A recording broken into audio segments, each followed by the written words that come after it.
Right, so we're still grateful that you've stayed with us on Midday Live. It's time for us to get you some updates from our world of business. My name is Kweku Tsemin. So the lending rate is the benchmark that the central bank will use to measure the cost of borrowing in the country. Well, the MPC has been meeting on the policy rate, and indeed the figure has been maintained at 26%. My colleague Ebenezer Ajekum-Boateng is at the central bank office. He had Dr. Henry Wampa on exactly reasons for maintaining the policy rate. He's joined us on the line. Ebenezer, thank you very much. Now, just get deep into some of the factors that made the central bank decide to maintain the policy rate.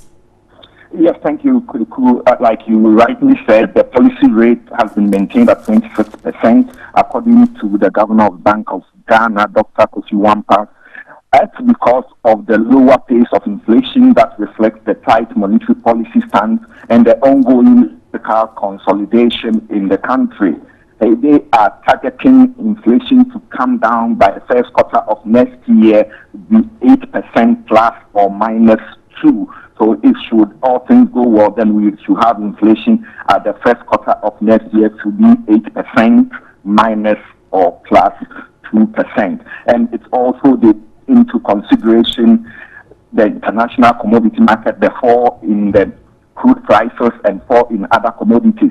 He said if this transmits into the economy, then it will present a challenge to balance of payment, hence the decision by the committee to maintain the policy rate at 26%. Well, quite interesting, Ebenezer, but I'll move on from the policy rate. Since it has been maintained, then there wouldn't be much surrounding it. But concerns with the Ghana cedi 2016 January, whether they would be able to maintain the stability of the cedi and the projections. Did the central bank governor mention any outline of what they've put in place to ensure the cedi stability?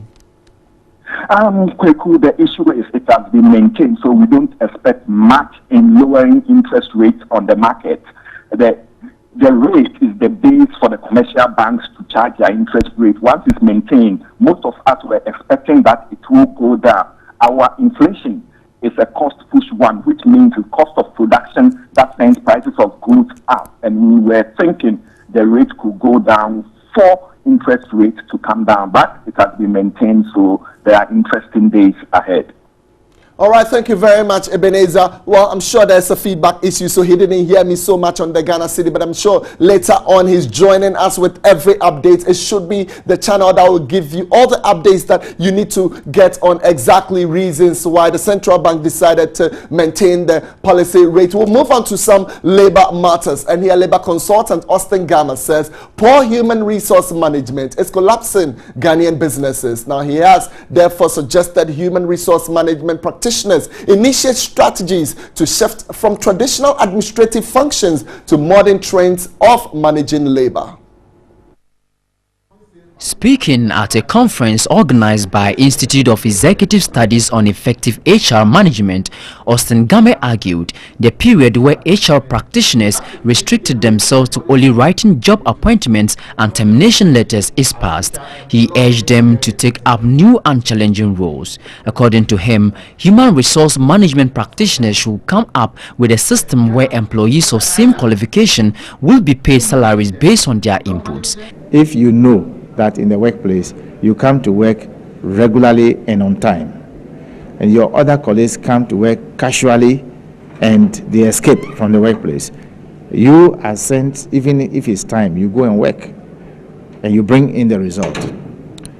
Then at the end of the month or the year, they want to give increment. They give you 10% and give her to 10%. Will you feel motivated to do the same work you have been doing before? It's important that we pay people based on their productivity level. He added human resource is the greatest asset in any organization and argued practitioners invest in developing employees' capabilities. The human resource manager Ghana Community Network Services Limited, Akwesi Asamoah, charged her colleagues not to only focus on the welfare of the company but also the employees. Once you are a professional, you always will have to ensure that the right thing is done. And if it will cost you your job because you are doing the right thing, you leave a better name than rather to compromise and do the wrong things. in the end, it is the company that will suffer. You see, most people end up at the Labour Commission, and it's because they do not do the right things. Most of the HR people who end up there. She urged them to resign from their post if management insists on imposing decisions on them.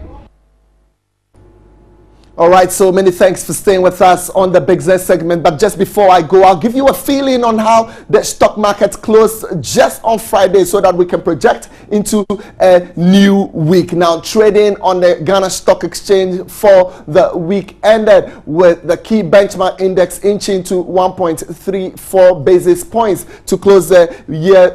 That's last week's year to date at 0.26%. Now, total worth of listed companies stood at 56.7 billion Ghana cedis. Total traded shares went down by 41.51% following the exchange of 3,715,105 shares, which was valued at 10,438,440 cedis, an increase of 20.77% compared to last week. GCB Bank recorded the highest traded shares in the week after contributing 2,010,053 of total traded shares, representing 54%. Also, GCB Bank, by virtue of its higher price, recorded the highest value traded of 7,537,750 million cedis, which represented 36% of the cumulative value traded within the week. The year just ended, and audited statements are yet to come out. But if we look at the quarterly performance of GCB for the 4 quarters of 2015, we think that they will show a significant improvement over last year. Then again, also recently there was news that about some government tax issues. So it could be that those who are selling are thinking that, well, this could negatively affect GCB's performance. Gainers for the week were Benso Oil Palm Plantation appreciating 7.14% in value, SIC 7.14%, Total Ghana 0.59%, and Ecobank Ghana 0.14%. Losers for the week were HFC Bank losing 8.33% of its value, Alues 41.67%, UT Bank 8.33%, and Starwin Products 50%. SPL also historically has not performed very well. Investors have not made any gains in terms of prices or dividends from SPL. So it's possible that people just want to dump their equity and look elsewhere. But Danlex coming in, they also promise that they want to bring processes that will return the company to profit. So sometimes when big volumes transact, I tend to suspect that is Danlex that is buying those shares so that they can consolidate their ownership of the company. All right, so this is that channel that would give you every updates on the equity markets. My name is Kwekutame. Many thanks for staying with us.